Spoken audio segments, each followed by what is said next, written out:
ଆଜିର ଗୁରୁତ୍ୱପୂର୍ଣ୍ଣ ଖବର ଉପରେ ନଜର ପକାଇବା। ଉତ୍ତର ପଶ୍ଚିମ ବଙ୍ଗୋପସାଗରରେ ଏକ ଉତ୍ତର ଓଡ଼ିଶା ଏବଂ ଆଗ୍ନେୟ ପଶ୍ଚିମବଙ୍ଗ ସଂଲଗ୍ନ ଅଞ୍ଚଳରେ ଏକ ନୂତନ ଉପରେ ଘୂର୍ଣ୍ଣିବଳୟ ସୃଷ୍ଟି ହୋଇଛି।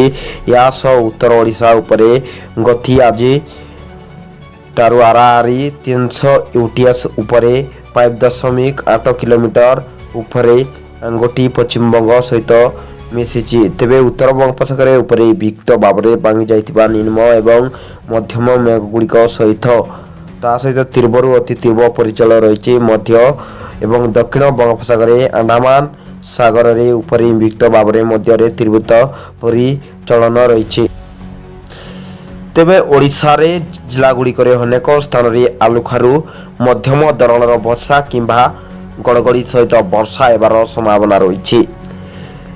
ତେବେ ହଳଦିଆ ଚେତାବନୀ ସତର୍କତା ରୁହନ୍ତୁ। ଓଡ଼ିଶାର କେନ୍ଦୁଝର, ମୟୂରଭଞ୍ଜ, ସୁନ୍ଦରଗଡ଼, ଝାରସୁଗୁଡ଼ା, ସମ୍ବଲପୁର, ବାଲେଶ୍ୱର ଓ ବରଗଡ଼ ଜିଲ୍ଲାରେ ଗୋଟିଏ କିମ୍ବା ଦୁଇଟି ସ୍ଥାନରେ ବିଜୁଳି ଘଡ଼ଘଡ଼ି ସହିତ ଘଣ୍ଟା ପ୍ରତି 30ରୁ 40 କିଲୋମିଟର ବେଗରେ ବହିବ ଓ ପ୍ରବଳ ବର୍ଷା ହେବାର ସମ୍ଭାବନା ରହିଛି। ଓଡ଼ିଶାର ଭଦ୍ରକ, ଯାଜପୁର, କେନ୍ଦ୍ରାପଡ଼ା, କଟକ, ଜଗତସିଂହପୁର, ଦେବଗଡ଼, ଅନୁଗୁଳ, ଢେଙ୍କାନାଳ, ନୟାଗଡ଼, ଖୋର୍ଦ୍ଧା, ପୁରୀ ଜିଲ୍ଲାରେ ଗୋଟିଏ କିମ୍ବା ଦୁଇଟି ସ୍ଥାନରେ ଘଣ୍ଟା ପ୍ରତି ପବନର ବେଗ 30ରୁ 40 କିଲୋମିଟର ବେଗରେ ବହିବ।